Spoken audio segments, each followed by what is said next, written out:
Are you freaking out? Apparently the kid is not his. He threw all my belongings out of our house. I need help. Welcome, Redditors. I've been a long-time user and fan of this platform, but I've never felt the need to come on here. I'm posting here now because I desperately need advice. My husband just kicked me out of the house when he discovered that the chat was not his. It was a one-time mistake, and I had no idea how to fix it. I understand you're probably wondering what happened. So let me start with some backstory. My name is Felicia, and I am a 30-year-old woman. I've been married to Robin, a 32-year-old man, for 5 years now. Robin and I met through a dating website. He was extremely charming, and I was immediately drawn to him. We dated for several years before deciding to marry. It was a whirlwind romance, but I never felt like it moved too quickly. Robin is the exact opposite of me. He's handsome, charming, and ambitious. He exudes a magnetic personality that draws people to him effortlessly. He's a successful architect. While I, on the other hand, am a complex character with intelligence and warmth, I also have insecurities and vulnerabilities, and I am not as popular or charming as Robin. I was hesitant to try online dating because I had no idea what to expect, but Robin's profile grabbed my attention right away. He seemed very friendly and confident. Our conversations were easy, and I felt like we clicked even through the screen. We finally met in person. I was drawn to Robin's outgoing personality. He made me feel special, as if I were the focus of his attention. But deep down, I could tell he had his own insecurities, which made me feel more connected to him. Our relationship felt right from the beginning. We enjoyed simple things together, such as stealing glances across the room and having heart-to-heart conversations. But sometimes I wondered if I wasn't as outgoing or impressive as Robin. Despite my doubts, I knew we had something special. I admired Robin's drive and ambition, and he valued me for who I was, flaws and all. We faced life's challenges together, full of love and support. Robin's success as an architect was evident from the moment we started dating. He provided a consistent income while I pursued my passion as an artist, which unfortunately did not generate much money. Robin did not mind paying the bills. He was simply happy to see me doing what I loved. However, his demanding job required him to be away on a regular basis, leaving me feeling isolated and alone. Despite his best efforts, loneliness crept in, casting a pall over our otherwise pleasant relationship. It was difficult to talk to Robin about how lonely I felt. He was doing his best to balance work and our relationship. However, as the primary breadwinner, his job required him to spend a significant amount of time away. When Robin went out for the weekend again and I was feeling really down, I ended up at a bar by myself. That is where I met John. We hit it off right away, and after a few drinks, things escalated and we had sex. The next morning, regret struck me hard, and I promised myself not to drink like that again. The thought of coming clean to Robin terrified me. I was terrified of hurting him or ruining what we had, so I kept it to myself, hoping to bury my guilt and move on. I loved Robin too much to lose him, and I knew I'd lose him if I came clean. The fear of losing Robin was overwhelming, and the thought of confessing made me nervous. I adored him and couldn't bear the thought of him walking away because of my mistake. So I decided to keep my indiscretion hidden, locking it away deep within myself. But when John expressed an interest in seeing each other again, I immediately turned him down. I made it clear that what happened was a mistake caused by alcohol and loneliness, and that I remained committed to my relationship with Robin. I hoped that by separating myself from John, I could bury the memory of that night and move on. Months passed, and just as life seemed to return to normal, I discovered I was pregnant. I was absolutely horrified when I discovered I was pregnant. It felt like my world was collapsing around me. I was so worried about Robin finding out about my infidelity that I forgot to take my birth control pills. Deep down, I knew the baby was probably John's, but telling Robin was out of the question. I loved him too much to risk losing him, so I made the difficult decision to lie and say the baby was his. Robin was ecstatic when I told him the news, which surprised me. His enthusiasm was contagious, and he wasted no time in proposing to me. In just a few months, we were married. Despite the rush of joy surrounding our wedding, guilt gnawed at me relentlessly. I knew I was deceiving Robin, but I convinced myself it was for the greater good. After all, telling him the truth would have shattered our happiness and severed our family bond. Robin went to great lengths to make our honeymoon an unforgettable experience. Despite the difficulties of pregnancy, such as morning sickness and hormonal fluctuations, Robin was my rock, helping me every step of the way. His enthusiasm for the baby only fueled my guilt, knowing deep down that the child was not his. However, the reality of our situation weighed heavily on me. Robin was more than just the love of my life.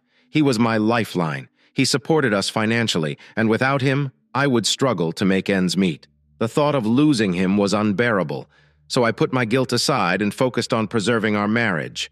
Meanwhile, John's attempts to contact me only added to my stress. Every time he tried to contact me, I cut him off, refusing to consider the possibility of him being the father. I convinced myself that the lie was necessary to protect my marriage and our future as a family. Soon, the baby arrived. He was really cute, and for the sake of privacy, I'll refer to him as Felix. The first few months with Felix were a roller coaster of happiness and exhaustion. He was a healthy, adorable little guy who everyone couldn't get enough of. Robin was overjoyed to have a son, and he went above and beyond to help me. He even reduced his work hours to be more available, which made a significant difference. We got through those difficult first few days with Robin's help and the support of our families. However, as Felix grew older, I became increasingly restless. Do not get me wrong. Being a stay-at-home mom was wonderful, but I needed more. My days at home were beginning to blend together, and I missed the challenge of work. So I decided to go back to work once. Felix was slightly older, possibly 2 or 3 years old. It wasn't an easy decision, but I knew it was right for me. Plus, a break from diapers and baby talk sounded good at the time. Things were going great for a while. However, as Felix grew, it became clear to everyone that he didn't look like Robin. The whispers began when he was about a year old, and by the time he was a little older, they were difficult to ignore. I couldn't shake the worry that had plagued me throughout my pregnancy. Deep down, I hoped Felix would not resemble John in appearance. I knew he wouldn't look like Robin, but I hoped he'd resemble me enough to throw people off guard. Unfortunately, Felix bears a strong resemblance to both me and John. Everyone quickly noticed the stark contrast between Felix and Robin. Felix's red hair stood out against the backdrop of Robin's blonde locks and my own black hair. Everyone, including me, found it perplexing. I wasn't sure how genetics worked, but I was hoping Felix would have hair like mine or Robin's. But fate had other plans for Felix, and he ended up with fiery red hair like John. As Felix grew older, his red hair became the talk of the town, prompting speculation about where he got it. I was relieved that Robin didn't seem bothered by Felix's red hair. He reassured me that he knew Felix was his son, regardless of his hair color. Robin even mentioned that his grandmother had red hair, which could be where Felix got it from. His understanding and acceptance helped to alleviate some of my concerns at the time. It meant everything to me. How Robin always had my back when Felix's appearance was called into question. One instance stands out. A cousin of Robin's who was visiting couldn't help but notice Felix's red hair. Instead of making it awkward, Robin stepped in and explained that Felix probably inherited his red hair from their grandmother. It was like a weight had been lifted off my shoulders as Robin defended me and handled the situation with ease. What struck me most was the cousin's response. Instead of focusing on the differences, they praised genetics for its mysterious nature, emphasizing how it could reveal hidden traits and bring surprises into the world. It was a reminder that sometimes what distinguishes us is also what makes life beautiful. As Felix turned, I found myself thinking about returning to work. I didn't want anything too stressful, just something adaptable that would still give me plenty of time with Felix. I was eager to leave the house, so remote work didn't appeal to me. I started looking through job listings, but I wasn't in a rush. Robin, on the other hand, was not thrilled with the idea of me returning to work. His income is now higher than before. He didn't see why I needed to work outside the home. I sat down with Robin and explained everything, including why I felt compelled to return to work. Unlike him, I did not have a large circle of friends. Robin was a social butterfly. He effortlessly charmed everyone he met, whereas I was more of a lone wolf with few connections beyond our family. With Felix to care for, my world had shrunk even smaller, especially on days when Robin was away at work. The loneliness weighed heavily on me, and I missed him, terribly. The four walls of our house began to feel suffocating, and I desired a change of scenery. Nobody invited me to a girls' night out or to join them outside for drinks. It was only me. Even though I enjoyed the loneliness, it was only for a few days. It felt suffocating. Going back to work wasn't just about making money. It was about regaining a sense of independence and purpose outside of our home.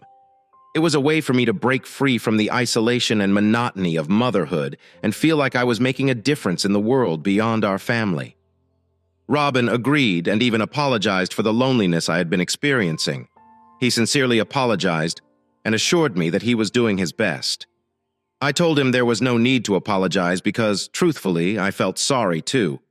Robin was working long hours to support us, and he was doing an excellent job. After Felix was born, we moved into a larger house with a home theater and a swimming pool. However, stupid John refused to leave me alone. It was frustrating, to say the least. He had been persistent in his attempts to meet up, so I decided to entertain him this time just to put an end to it for good. Instead of blocking him like I usually do, I responded to his text. We decided to meet outside of town to avoid being recognized. When we met, I told John there was no way Felix could be his child. I explained that Felix was Robin's and that I had taken the morning after pill. After that night, John tried to defend himself by pointing out Felix's red hair, claiming it was similar to his. I warned him that if he continued to harass us, I would contact the police. I asked if he had been stalking us, but he denied it, claiming he had only seen us at the store or the park. I reminded him that red hair runs in Robin's family, proving once and for all that Felix was not his child. I told him to stop worrying about me and thoroughly explained the situation so he wouldn't bother me anymore. I even mentioned that I had taken a DNA test, which eventually persuaded him to drop it. John apologized for bothering me and assured me that he did not mean to come across as creepy. He was simply curious. And if Felix had been his child, he would have wanted a role in their lives. I reiterated that Felix was not his child and that he should not worry me anymore. Then I left Felix with his grandparents and Robin went to work. It was only me at home. I understood Robin's stress, particularly when dealing with demanding clients at work. He suggested that I take a break and go out the next day while he stayed at home with Felix. I was ecstatic. Robin rarely had a free day and he was even less likely to insist on me taking time for myself. Now I didn't have many friends to hang out with. Most days it was just me and Felix at home, so the prospect of having a day to myself was very exciting. The next day, Robin handed me his credit card and encouraged me to pamper myself. He intended to take Felix to the park for some quality father-son time. I took advantage of the opportunity and spent the day treating myself. I treated myself to a spa day, had my nails done, and even refreshed my hair. It felt like a luxury to have some time just for myself, and I relished every minute of it. When Felix returned home, he was in a good mood and excitedly told me about his day at the park with Robin, while Robin told me about how much he enjoyed pizza. We watched some TV together, ate dinner, and then went to bed. However, over the next few days, I noticed Robin's irritability return. I attributed it to his normal work stress and didn't think much of it at first. Robin's irritability worsened, and he began directing it at me, which was extremely unsettling. His behavior deteriorated to the point where he refused to interact with Felix much. Communication became strained as Robin shut down and refused to engage in conversation. Despite my attempts to address the situation, Robin insisted that everything was fine and blamed his actions on work-related stress. This pattern persisted for several days, making me feel increasingly concerned and isolated. Despite my attempts to address the situation, Robin insisted that everything was fine and blamed his actions on work-related stress. This pattern persisted for several days, making me feel increasingly concerned and isolated. Concerned about Robin's behavior, I sought help from his parents, who were always understanding and supportive. After discussing it with Robin, we agreed that I would pay them a visit in a few days. Robin agreed with the plan, and he even encouraged us to go because he wanted a date himself. The next day, Felix and I prepared to go to his parents' house. It was a pleasant visit, with warm conversation and assurances that Robin's behavior was most likely due to work-related stress. Felix enjoyed playing there, and his grandparents showered him with love. After several hours there, I realized it was getting late and decided to go home and make dinner. However, when I arrived, I was surprised to see not only my belongings on the porch, but also Felix's belongings, indicating that something was seriously wrong. I stood frozen, bewildered, and scared, staring at my and Felix's belongings strewn across the porch. Why did Robin throw them out? My heart was racing with confusion and anxiety as I desperately tried to call him, but he refused to answer and instead banged on the door. I hoped my neighbors wouldn't call the cops after what felt like an eternity of noise. Robin opened the door just enough to peek out and ask what I wanted. I was taken aback. What exactly did he mean? I just wanted to come in. I had returned from his parents' house feeling stressed, and Felix was exhausted and needed to sleep. The situation didn't make sense, and I couldn't understand why Robin was acting this way. However, I soon realized why he was acting this way. Robin looked me dead in the eye and told me he knew Felix was not his child. When Robin stared me down and said those words, it felt like my entire world had collapsed. I wish I could simply vanish into thin air. I nervously chuckled at first, thinking he was playing a joke on me, but his expression told me he was serious. He revealed that he had conducted a DNA test that proved Felix was not his biological child. It felt like a punch in the gut. Robin's calm voice contrasted with the fire in his eyes as he accused me of betraying him, of attempting to pass off another man's child as his own. His words hit me like a ton of bricks, leaving me speechless and filled with guilt. I stood there. I was unable to find the appropriate words. Robin made it clear that he never wanted to see me again. Standing there, still reeling from Robin's accusation, I watched as he walked back inside and closed the door. It felt like a punch in the gut, and I went through a whirlwind of emotions right then and there. I could feel the eyes of our nosy neighbors on me, but I didn't want to make a scene or become the talk of the town. I wanted to cry, scream, and beg all at once, but I knew there was no point in begging Robin for forgiveness. He was too stubborn, and I didn't want to subject myself to more humiliation. So I called an Uber to take me and Felix to my parents' house. Packing our things quickly, I left behind the home we had shared and headed for the comfort of my childhood home. Here I am, stuck in my room, feeling utterly defeated. I've been crying my eyes out for what seems like forever. Leaving Robin's place was tough, but now I'm completely falling apart. My folks are mad. Of course, but there's not much they can do. They're talking about staging some kind of intervention, hoping to convince Robin to give me another chance. It sounds like a long shot. And honestly, I'm not sure if it'll make any difference. I can't shake this feeling of guilt and dread knowing I've messed everything up. All I can do now is wait and hope for the best. It's tough right now because my parents are the only ones in my corner willing to lend a hand. Earlier, I tried reaching out to Robin's parents, hoping they'd offer some support, but that backfired. They picked up the phone only to give me an earful, making it crystal clear they were on to me. Their anger cut deep, especially since I genuinely cared for them. They'd always been so kind to me, and now I'd gone and betrayed their trust. The guilt weighs heavy on me, knowing I've let them down in such a big way. It's a painful realization that's hard to shake off. Another blow that hit me hard was discovering that Robin had emptied our joint account before I even reached my parents' place. Our joint account was our lifeline, where Robin would deposit money for bills, expenses, and my own needs. Since I'm not working much as a stay-at-home mom, it was a major source of financial support for me. But to my shock and dismay when I checked the account, it was drained completely. Every cent gone. It left me stranded, and I had to rely on my parents to even cover the cost of the Uber ride. It was a painful reminder of just how much damage had been done to our relationship. I honestly don't think Robin will ever forgive, but I can only hope. I need help in the form of advice or suggestions on how to approach Robin. Do you think he'll ever forgive me? Thanks for listening, though. Update hi, everyone.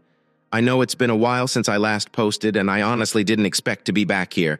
But seeing how much attention my last post received, I feel compelled to share another update with you all. A lot has happened in the past month, and I want to fill you in on the details. First of all, I want to share that Robin and I are sadly getting a divorce. As I mentioned earlier, my parents had promised to stage an intervention to help me mend things with Robin. We tried reaching out to him multiple times, but he refused to pick up even when we called from a private number. So we decided to take matters into our own hands and headed over to his house, hoping to speak with him face to face. When we arrived at the house, to my relief, Robin was home. Despite the tension between us, he still had a soft spot for my parents because of how kind they had always been to him, so he graciously welcomed us inside. Although he did shoot me a disapproving look. Nonetheless, he greeted my parents and my brother warmly and even offered them drinks. I was shocked to hear that Robin wasn't supposed to know John. He must have noticed my surprise because he went on to explain. John had actually approached him before claiming that he and I had sex and that he thought Felix was his. At first, Robin didn't believe him, knowing I usually stayed home. But John kept insisting that Felix was his child. As Robin started seeing similarities between John and Felix, he began to wonder if there was any truth to it. That's when he decided to do a DNA test to prove John wrong. I was speechless. There was no defense I could offer. Seeing that Robin wouldn't change his mind, my parents decided it was best to leave before we departed. Robin made it clear that divorce papers would be coming my way soon, and he wouldn't be paying child support. He even threatened to sue for paternal fraud to avoid it. I broke down crying and pleading, but Robin remained unmoved. Eventually, my parents had to physically pull me away from Robin's house. They reminded me that I had brought this upon myself. This is everything that's happened. I'm still at my parents' place, and even though Felix senses something's off, he's too young to fully grasp it. Honestly, I blame John for everything. I'll never forgive him, and he won't ever have a say in Felix's life no matter what. Thanks to everyone for their support. I just hope others don't make the same mistake I did. Feeling defeated doesn't even begin to describe it. How did I go from a life with luxuries like a home theater and a swimming pool back to my parents' house? Robin had gotten me used to that lifestyle, and now I'm back to square one. Getting back into the workforce after such a long break won't be easy. I appreciate each and every one of you who listened to the story today. If you liked what you heard, please like and subscribe, if you haven't already. Additionally, please leave a comment below reflecting on what happened. Please do not hesitate to contact me if you have a story to tell about your own or another person's situation. Take care.